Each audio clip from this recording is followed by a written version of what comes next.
Just before we get started, this is just a quick reminder that if you like the channel, please subscribe and turn on your notifications so you know when there's a new video available.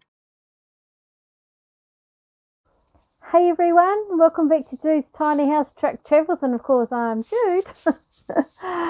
I have done lots of shopping this week. I've bought some new earphones. So hopefully the sound quality might be a little bit better. I've bought a new blanket for my couch. Here it is. Isn't it cool? So I've been looking for another one for quite a while because the last one had got little burn holes in it, because in winter I get really into candles. So Hawke's Bay is my adopted region. I was born in a place called Martin, which is on the west coast of the North Island of New Zealand. And I moved to Hawke's Bay about 27 years ago. And when I moved to Hawke's Bay, I went to a little town called Tiawonga, which is on the coast. My son went to kindergarten in Tiawonga. He went to school in Hamoana.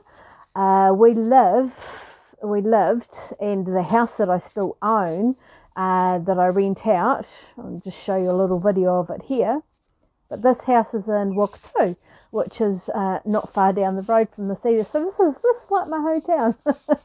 So the Hastings District Council are very good about freedom camping. So they've given us this wonderful spot, which is on the outskirts of Hamoana. It's called lots of different things.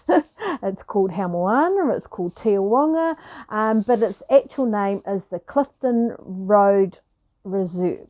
So I've known this reserve for many, many years. My son and I used to stop here on the way back from Kindy all the way to Kindy and have picnics, and it did used to have these lovely, great trees all along the front, but they've basically been washed away because the council and their rules about erosion means that they're not trying to save it anymore, which is really sad. But it's a very, very popular spot with New Zealanders, with overseas campers, with pretty much anybody that wants a place. A lot of people in Hawke's Bay that want to go out to the coast for the weekend, that have a camper van, will just go out there for the weekend. So anyway, I've waffled on enough.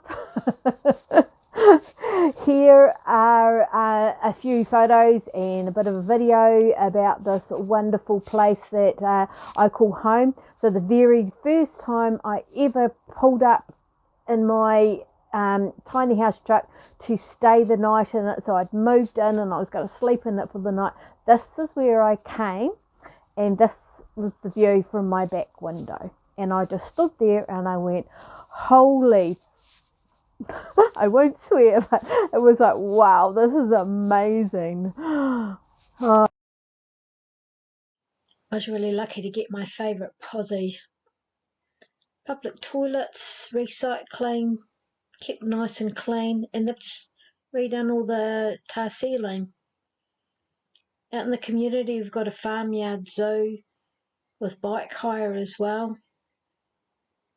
And the shopping centre's got a bar, a takeaway, really good Chinese takeaway, and a Foursquare that's got a really good range of products in it. The coffee bar right next door is just great. It's a neat little community. And just when I thought I'd finished the video, I realised I'd forgotten to tell you about Tiawonga, which is just down the road. There's a couple of really good wineries down there. There's also a really good cafe right down the very end of the road, and it's just a lovely little seaside community.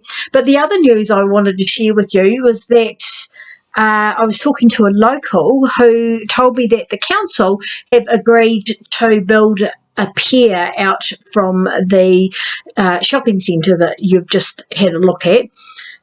So Napier's got quite a few piers that they've built along there, and they're going to put one down here. And part of that project is that there will be a restaurant on the end of the pier, but also there will be a seawall built.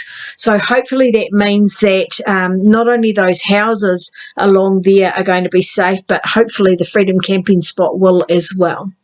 So now, honestly, this time I am finished. I promise. I hope you enjoyed that video. If you did, please make sure to share with all your friends and subscribe to the channel because there'll be more up soon.